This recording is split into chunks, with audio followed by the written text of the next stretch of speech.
Romanos 5:8 diz: mas Deus nos mostrou o quanto nos ama.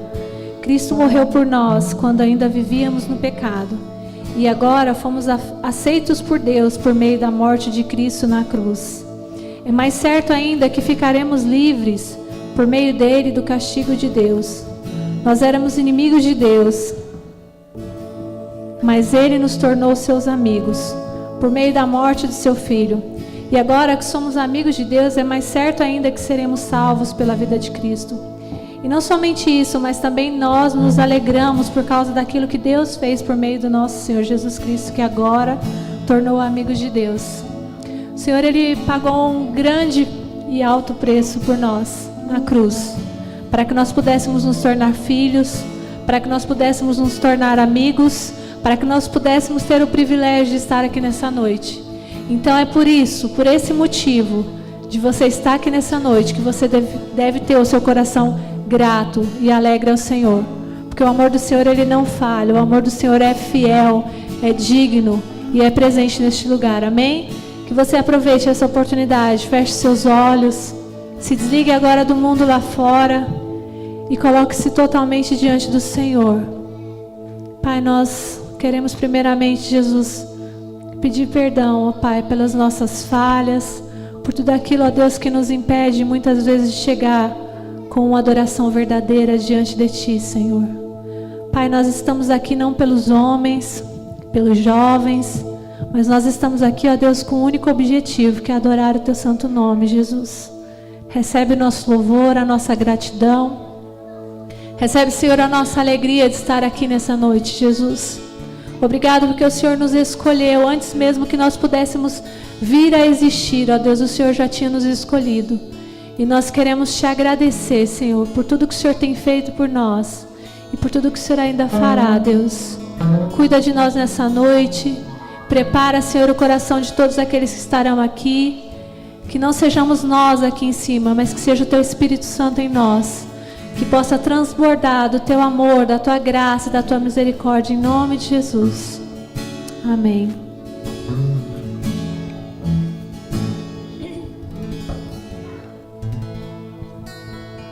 A mim trazer a palavra dessa noite. Então eu queria te convidar a abrir sua Bíblia, você que trouxe. Mateus 16, do versículo 21 ao versículo 24.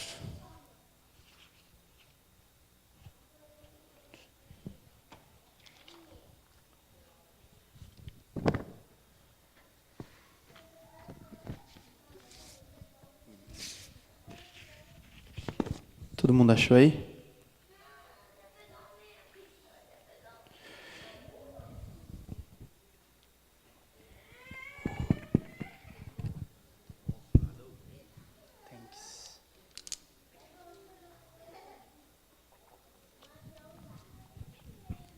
Todo mundo achou?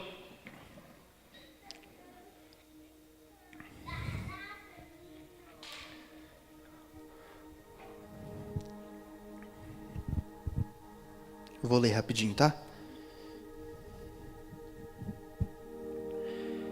Desde aquele momento, Jesus começou a explicar aos seus discípulos que era necessário que ele fosse para Jerusalém e sofresse muitas coisas nas mãos dos líderes religiosos, dos chefes dos sacerdotes e dos mestres da lei, e fosse morto e ressuscitasse no terceiro dia. Então Pedro, chamando-o à parte, começou a repreendê-lo, dizendo: Nunca, Senhor, isso nunca te acontecerá. Jesus virou-se e disse a Pedro: Para trás de mim, Satanás. Você é uma pedra de tropeço para mim e não pensa nas coisas de Deus, mas nas dos homens. Então Jesus disse aos seus discípulos: Se alguém quiser acompanhar-me, negue-se a si mesmo, tome a sua cruz e siga-me. Vamos orar. Aleluia, Deus, essa é a Tua palavra.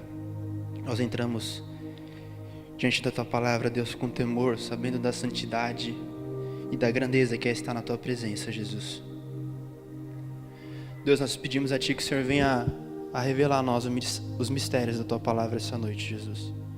Dá nossa sabedoria e entendimento, e que de fato essa palavra alcance os nossos corações essa noite. Não apenas os nossos ouvidos, mas o nosso coração, a nossa mente, de tal maneira que a Tua palavra, que gera mudança, encontre em nós um terreno fértil mesmo, para crescer e gerar a mudança que nós precisamos, Jesus. No nome de Jesus, Deus, que eu oro. Amém. Bom, Jesus estava reunido ali com seus discípulos na região de Cesareia de Filipe. E ele começa a falar da sua morte, da sua ressurreição, de tudo aquilo que ele deveria passar. E Pedro, ao escutar isso, acha um absurdo. Já tomei, Gabi, obrigado. E começa a repreender Jesus. E Jesus, na soberania dele, e sabendo que aquilo devia ser feito, ele repreendeu Pedro. E deixou nesse momento, então, logo depois de repreender Pedro, um dos ensinamentos mais preciosos da vida de um cristão, mas também um dos mais desafiadores. É difícil a palavra negar-se na nossa vida. É difícil a gente negar uma comida pra gente. É difícil fazer dieta, por quê? Porque a gente não sabe falar não pra um lanche, pra uma picanha, ou pra uma comida gostosa que a gente gosta. Alguém que acha fácil se negar as vontades que você tem de comer, de fazer coisa que você gosta. E é fácil a gente falar não para as coisas que a gente não gosta, que não vai gerar prazer na gente, que não vão gerar uma certa satisfação. Mas quando se trata daquilo que gera satisfação e prazer a nós, é difícil, é complicado. E aí que está o desafio na nossa vida cristã. No grego, esse negue-se significa negar-se totalmente. E esse negar não é você negar para uma picanha, igual eu falei aqui, para um lanche. Não é uma dieta. É você dizer não para a sua carne. Dizer não para a sua natureza pecaminosa e corrompida. Para a nossa, né? Porque eu me incluo nisso. Lá em Gálatas 5:17, Paulo, ele adverte, falando que a carne deseja o que é contrário ao Espírito. E o que minha carne faz? Que ela tão é contrária ao Espírito. Por que isso? No mesmo capítulo, no versículo 19, Paulo fala: ora, as obras da carne são manifestas: imoralidade sexual, impureza e libertinagem, idolatria, feitiçaria, ódio, discórdia, ciúmes, ira, egoísmo, dissensões, facções e inveja, embriaguez, orgias e coisas semelhantes.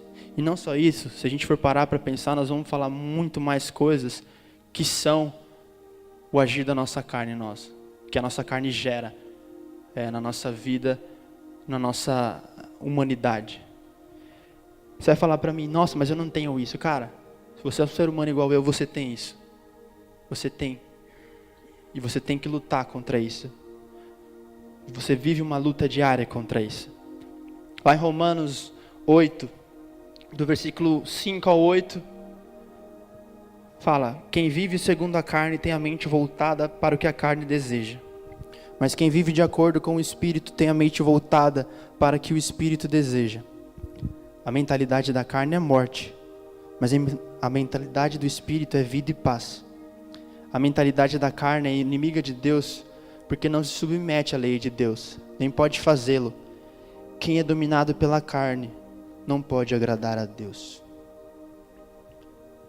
Cara, não sei o que estou falando, é a Bíblia. Nós, como verdadeiros seguidores de Cristo, que dizemos ser, nós vivemos para agradar o nosso Mestre. Você se converter, você se entregar e de fato assumir o papel de cristão, reconhecer o Senhor como Deus da sua vida, é igual você reconhecer alguém como realmente seu Senhor, e você vai se tornar escravo daquilo. Você vai falar: nossa, mas eu sou escravo de Deus. Essa é a palavra correta. Não lembro onde na Bíblia que fala isso. Nós somos escravos de Deus, devemos assim ser. Mas o que quer dizer ser escravo? Quer dizer você se submeter às ordens do seu Senhor. E nós conhecemos as ordens de Deus através da palavra dele. Então não sou eu que estou dizendo aqui nossa, eu não acho que isso seja um pecado. Talvez você não ache alguma das coisas que a palavra fala aqui, mas não sou eu que estou dizendo. E eu, como um bom amigo, tenho que te falar. Se você acha alguma coisa contrária a isso, mude a sua mente. A palavra de Deus, ela não está errada. Se existe alguma dessas coisas aqui, que eu falei em Gálatas 5, que é de se pensar, e que hoje é normal na sua vida, que você não vê como pecado, que você não vê como ofensa para Deus, é bom você parar e dar uma reflexão. Você vai falar, nossa, você está sendo muito legalista, você está sendo muito pesado. O tio Serginho, quando era líder da nossa célula, ele sempre falava, o padrão de Jesus é alto. Hoje em dia o mundo está o que está, as igrejas estão o que estão, porque muitos daqueles que se dizem seguir Jesus estão com o padrãozinho lá embaixo, aceitam qualquer coisa, libertam qualquer coisa, tem sempre não, deixa, o importante é essa pessoa estar junto com a gente, o importante é que ela está indo na igreja, o importante é ela estar indo na célula, então acabam passando a mão na cabeça, acabam deixando não de apontar o dedo, mas de conversar como um irmão, para tentar mostrar o erro. Por quê? Porque só vivem nessa de, Deus é amor. Deus realmente é amor. Mas eu tenho que te falar que Deus também é justiça. Eu não estou falando isso para colocar medo em você. Porque da mesma maneira que eu estou falando que Deus é justiça, existe esperança. Se nós estamos aqui é porque existe esperança. Jesus, Ele se preocupou em ser a esperança para nós. Em Gálatas 5, mesmo capítulo, Paulo fala, os que pertencem a Cristo crucificaram a carne com as suas paixões e desejos. Só é possível crucificar a carne num lugar, na cruz.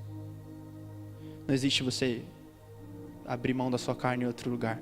É só a cruz que vai conseguir realmente anular a sua carne. E o que quer dizer a cruz? A cruz não é uma pessoa chata na sua vida.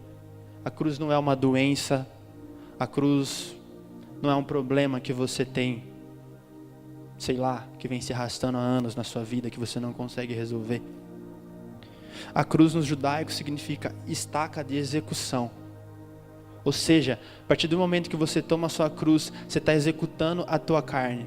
Você está dizendo, cara, eu morri para a minha carne. Eu morri para os meus desejos, para agradar ao meu Deus. A cruz da qual Jesus fala é desprezada pelo mundo, odiada pela carne, mas é a marca de um cristão verdadeiro. Hoje em dia as pessoas, as igrejas, vivem num nível raso e esvaziadas, muitas vezes porque não têm levado a cruz de Cristo. Querem pregar o evangelho, mas esquecem de falar da cruz. Sabe aquele vendedor que você vai comprar um carro e o cara fala o preço para você, mas ele esquece de falar dos juros que você vai pagar, do problema que você vai ter, da dificuldade que é um pouquinho maior. E eu tenho que te falar que muitas vezes hoje em dia o mundo vive isso. As pessoas querem falar do evangelho, mas esquecem de falar de uma parte importante por medo, para achar que a cruz, nossa, vai espantar as pessoas. Cara, a cruz é que vai gerar mudança nas pessoas. Nós lemos aqui, é Jesus falando. Não é nenhum dos seus discípulos, não é nenhuma outra pessoa, é Jesus, o próprio Deus falando. Se alguém quiser acompanhar-me, negue-se a si mesmo, tome a sua cruz e siga-me. Jesus, ele não está te obrigando. Ele está falando, se alguém quiser, se você quiser, você escolhe, cara. Mas se você escolher seguir Ele, não tem como você seguir Jesus e deixar essa cruz de lado. Theodore Austin Sparks, um evangelista cristão no século XX, ao se referir à cruz, ele disse a seguinte frase, nós não temos que morrer, nós estamos mortos. O que temos que fazer é aceitar a nossa morte. Do batismo, nós vamos lá e dizemos, a posição que Deus estabeleceu para mim é a que estou aceitando agora. E eu testifico aqui desta forma, que aceito a posição de Deus para mim, a saber que na cruz eu fui morto. O que ele está querendo dizer aqui? Seu papel como cristão, você não vai ser pregado novamente na cruz, porque Jesus já fez isso pela gente. Mas a partir do momento que você assumir o seu papel como cristão e assumir a sua cruz, você vai estar pegando para você o sacrifício que Jesus fez naquela cruz mesmo. Porque Jesus morreu naquela cruz.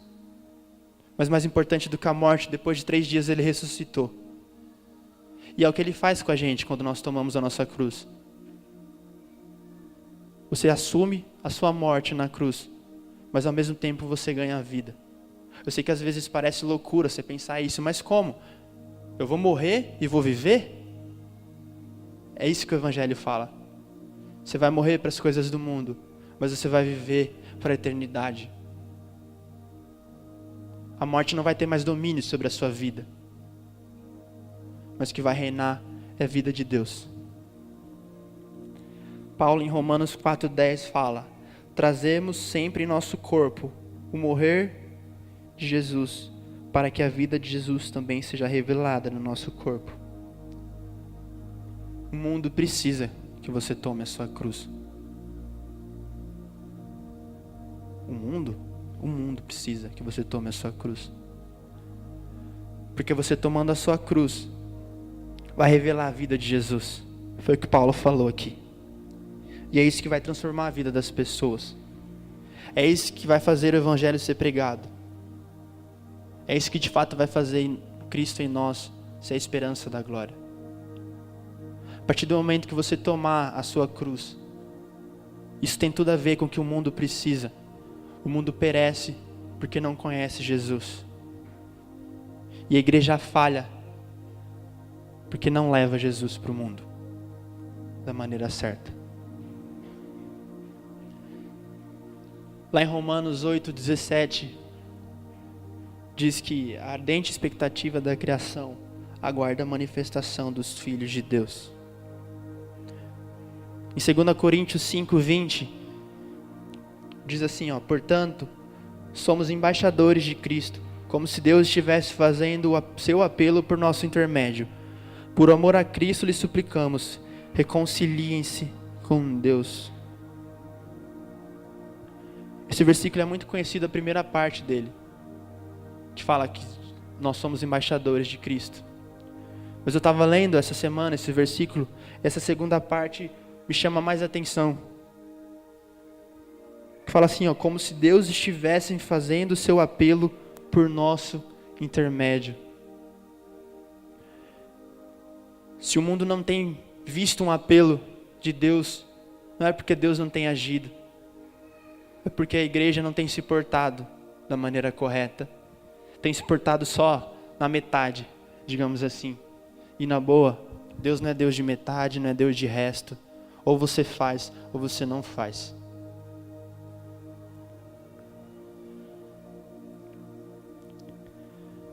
Onde quer que você esteja, no trabalho, na faculdade, na academia, ou em qualquer lugar, a cruz, ela deve nos acompanhar, para que Cristo seja glorificado. Lá em Gálatas 6, você vai falar, nossa, Pedro está falando muito da Bíblia. A Bíblia é a palavra. Quanto a mim, que eu jamais me glorie, a não ser na cruz do nosso Senhor Jesus Cristo, por meio da qual o mundo foi crucificado para mim e eu para o mundo. A cruz, ela deve ser motivo de orgulho para nós. Sei que às vezes está parecendo pesado. Nossa, você está falando que eu vou ter que carregar uma cruz? Você quer que eu fique feliz com isso? Cara, a cruz é o lugar onde nosso Jesus, nosso Cristo, venceu a morte. Então para nós é um símbolo de vitória, que deve ser erguido com orgulho. Sei que muitas vezes lá fora, você negar a sua carne, você tomar a sua cruz, as pessoas vão zombar de você. As pessoas talvez até vão te deixar de lado.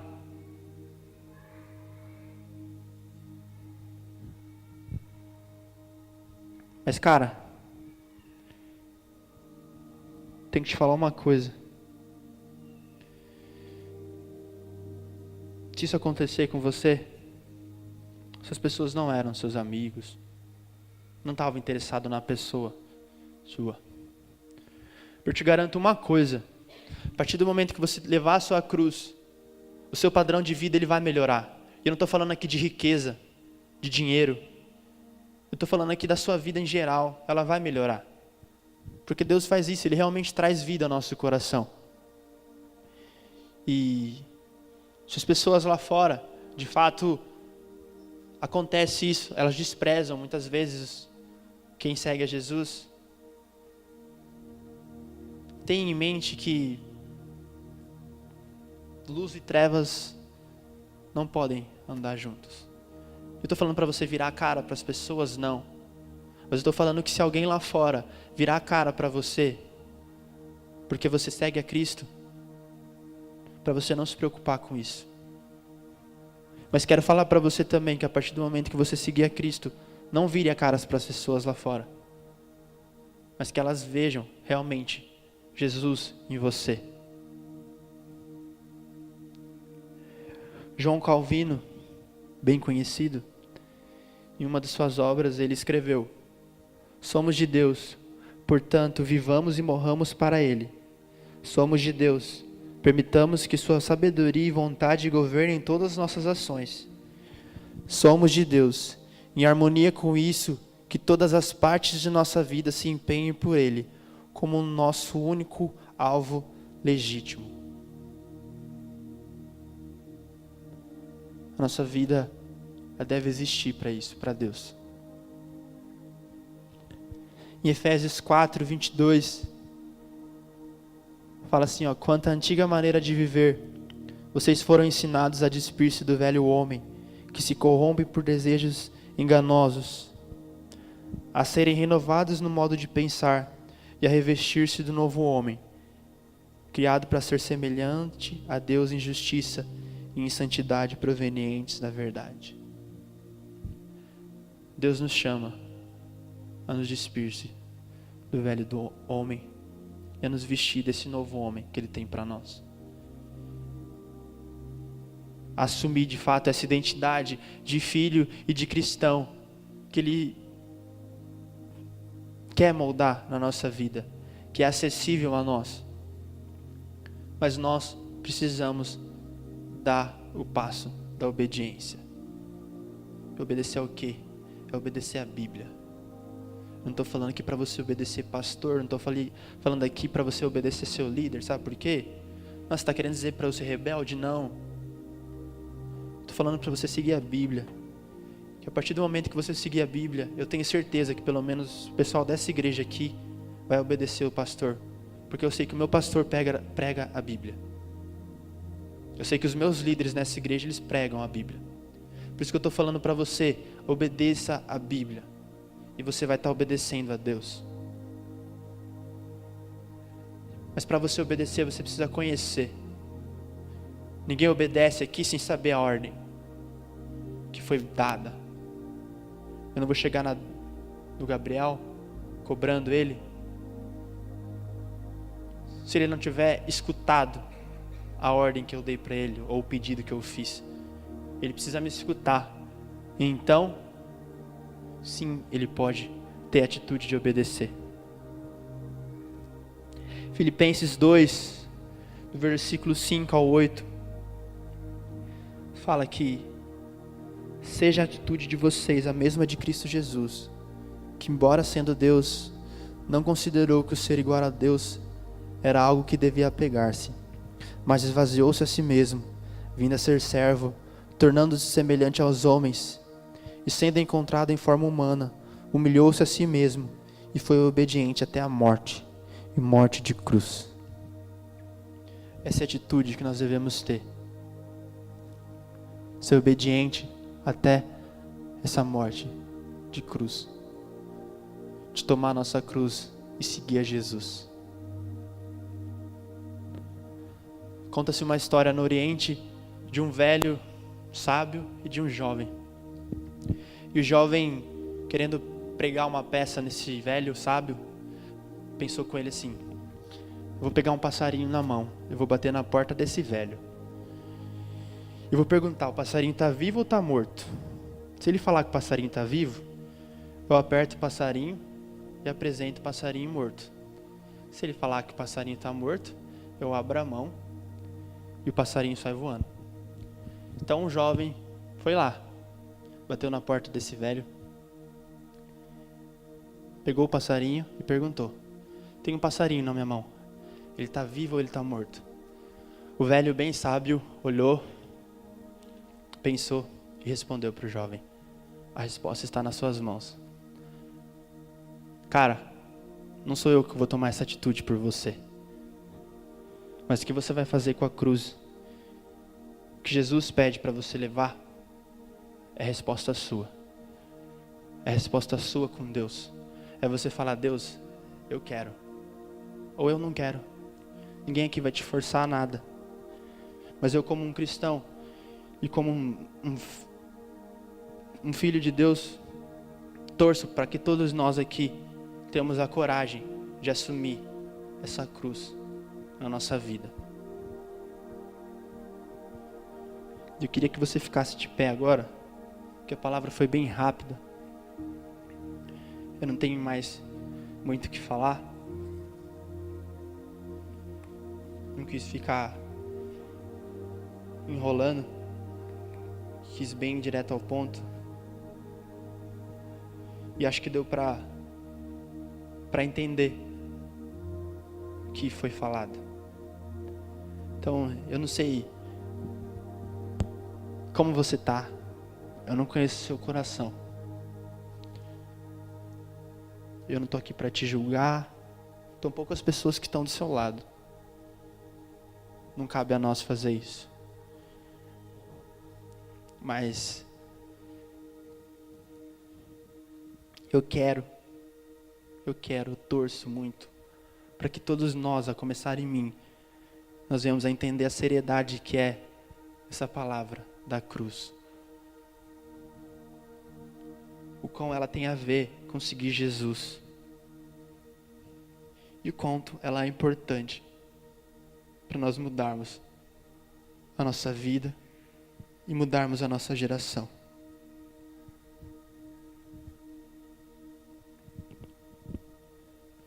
Se eu te perguntar, você vai sobre alguém que você conhece, que se desviou do caminho de Jesus, que está longe de Deus, eu tenho certeza que a maioria aqui vai saber me dizer uma, duas, talvez até mais pessoas. E talvez você vai me dar muitos testemunhos tristes de pessoas que realmente estão tão longe de Deus, que você pensando e sabendo da vida delas, você teme que algo aconteça sem que antes essa pessoa acorde para a vida. E por que você teme? Porque pelo estilo de vida que essa pessoa, que talvez você esteja pensando aí na sua mente, pelo estilo de vida que ela está levando, talvez ela esteja indo para o inferno. Eita, o inferno. E por que eu estou falando isso? Eu não estou aqui para jogar um peso gigante nas tuas costas. Mas eu espero realmente que, ao pensar sobre isso, ao que foi falado aqui, você entenda o quão sério e importante é você tomar a sua cruz. Porque talvez se você estivesse tomando a sua cruz já antes, essas pessoas que você conhece, que se desviaram do caminho de Deus, elas veriam Jesus em você de uma maneira mais clara e mais forte. Talvez elas não estariam lá fora. Talvez elas não estariam lá fora. Nós aqui na nossa igreja, nós vivemos nos últimos anos, vimos muitos jovens deixando a igreja. E não é fácil falar sobre isso, porque você começa a pensar e você vê que quantos desses jovens, você começa a lembrar, tiveram experiências com Deus. E a conclusão que eu chego sobre isso é que a experiência não vai te manter na presença de Deus. O que vai te manter na presença de Deus é amar a Deus acima de todas as coisas. É você realmente fazer o que Jesus falou, tomar a sua cruz e seguir Ele. Experiência você pode ter ou você pode não ter. Viver de experiência é muito perigoso para um cristão. Talvez se eu perguntar aqui, muitos de nós há muito tempo não tem uma experiência daquela que você fala: uou, eu senti Jesus agora aqui comigo. Mas também se eu perguntar, pode ser que exista alguém que tem tido experiência todos os dias com Jesus. Mas eu afirmo para você, experiência não vai te manter no caminho de Jesus. É amar a Deus acima de todas as coisas. É você obedecer essa palavra. Sabe por quê, cara? Quando a gente conhece a palavra de Deus, a gente escuta que nos últimos dias o amor de muitos se esfriará. O que eu estou querendo dizer para você? Daqui a pouco, pode ser que você acredite ou não, mas a Bíblia também fala da igreja perseguida. E talvez hoje nós estamos aqui reunidos em paz, sem ninguém atrapalhar a gente, sem vir ninguém achar ruim aqui. Nós temos essa liberdade. Mas pode ser que daqui a pouco, amanhã ou depois, nós não tenhamos mais essa liberdade onde nós moramos. E pode ser que nós, como igreja, comecemos a ser perseguidos, assim como existem pessoas lá fora. Se você for pesquisar, você vai ver de missionários, de pessoas que morrem simplesmente por estar com uma Bíblia na mão.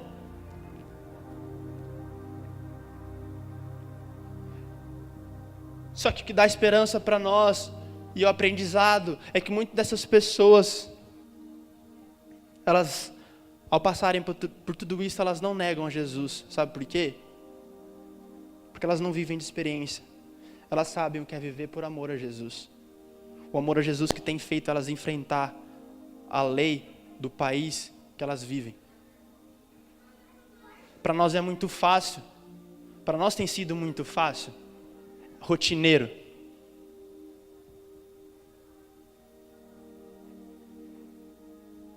Por isso agora nós vamos orar. E eu não sei do jeito que você está. Você não precisa falar para mim. Não sou eu que vou transformar a sua vida. É Jesus e o poder que existe nele. E eu queria que você tivesse um tempo de oração. Cara, talvez você se sinta a pior pessoa do mundo nesse instante. Talvez se você for parar para pensar, você vai ver que há muito tempo você não leva a sua cruz. Há muito tempo você não nega os desejos da sua carne. E o que eu quero te falar é que existe esperança e existe um amor. E existe renovo para a sua vida, para as nossas vidas nessa noite. Nós estamos aqui e nós tivemos a oportunidade de escutar essa palavra. E se tivermos essa oportunidade, nós estamos tendo a oportunidade agora de parar e pensar e nos arrepender e entender e viver a partir de hoje de maneira diferente.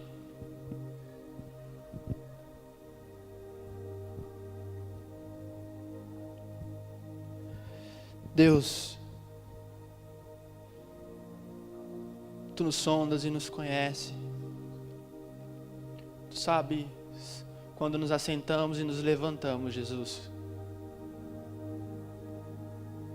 O Senhor é o Deus onipresente, onipotente, onisciente, que tudo sabe sobre as nossas vidas, Jesus. E Deus, o Senhor tem visto a maneira que nós temos vivido.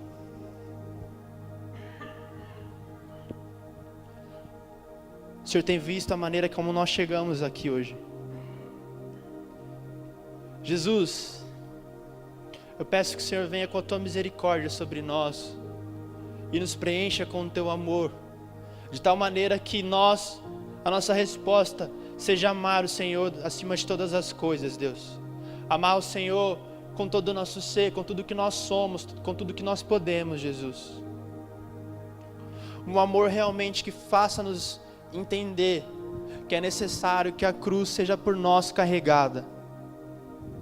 A cruz que é desprezada pelo mundo, A cruz que muitas vezes é motivo de chacota lá fora, mas que para nós representa a vitória, representa a esperança de uma eternidade contigo, Deus. E Deus, se existe alguém aqui com o pensamento de, nossa, quão difícil é seguir a Jesus, Deus, que o Senhor esteja ministrando agora nesse coração, para que essa pessoa entenda que o Senhor é o companheiro nessa caminhada, Deus. Jesus, assim como diz aqui em 2 Coríntios 4, de todos os lados somos pressionados, mas não desanimados, ficamos perplexos, mas não desesperados, somos perseguidos, mas não abandonados, abatidos, mas não destruídos. Trazemos sempre em nosso corpo o morrer de Jesus, para que a vida de Jesus também seja revelada em nosso corpo. Deus, o Senhor é quem nos mantém. É o Senhor que faz tudo isso valer a pena, Jesus. Deus, não deixe ninguém aqui se sentir sozinho, se sentir fraco, de tal maneira que tenha medo de assumir esse compromisso com o Senhor, Deus. Mas que, Deus, realmente exista agora em nós um sentimento de rendição, um sentimento de fé, Deus, de que nós tomaremos a nossa cruz, confiando no Senhor e confiando, Deus, que o Senhor vai nos manter firmes em Ti, Jesus. Deus, olha para o nosso coração e perdoa a podridão dentro de nós, Deus. Nos convence do pecado, Deus. Nos convence que nós somos pecadores e que nós carecemos da Tua glória, Jesus, e da Tua graça, da Tua misericórdia. Deus, que a Tua palavra realmente penetre no nosso coração e gere fruto, Jesus, em nós. Fala conosco até o fim do nosso dia por completo. Que essa palavra realmente continue a ministrar o nosso coração e a nossa mente e que gere a mudança, que gere compromisso, que gere obediência, mas principalmente que gere amor por Ti. O amor que nos faz querer estar juntos com o Senhor, Deus. Oh Deus, cuida das nossas vidas, cuida de nós como jovens, Pai. Que a nós fique a palavra de Paulo a Timóteo, em 1 Timóteo 4,12, que diz: ninguém o despreze pelo fato de você ser jovem, mas seja exemplo para os fiéis na palavra, no procedimento, no amor, na fé e na pureza, Deus. Que a nossa juventude não seja desculpa, mas que seja motivo de força mesmo, para assumirmos esse compromisso com o Senhor, Deus. Crendo que a nossa identidade em Jesus vai começar a mudar as coisas à nossa volta, na nossa família, no nosso lar, entre nossos amigos, vai fazer a diferença na nossa igreja, Jesus. É o que eu oro, Deus. Clamo a Ti, Deus, pedindo realmente que o Senhor seja conosco e que a Tua palavra tome a nossa vida, Deus, com o Teu poder transformador. É o que eu oro, Deus, Te entregando toda a honra, toda a glória e pedindo que a Tua bênção venha sobre as nossas vidas durante o resto dessa noite, nos nossos momentos de comunhão, no que formos fazer depois daqui. Que o Senhor nos leve em segurança, nos leve na Tua paz e que o Senhor seja a nossa companhia, Deus. É o que nós oramos, no nome de Jesus.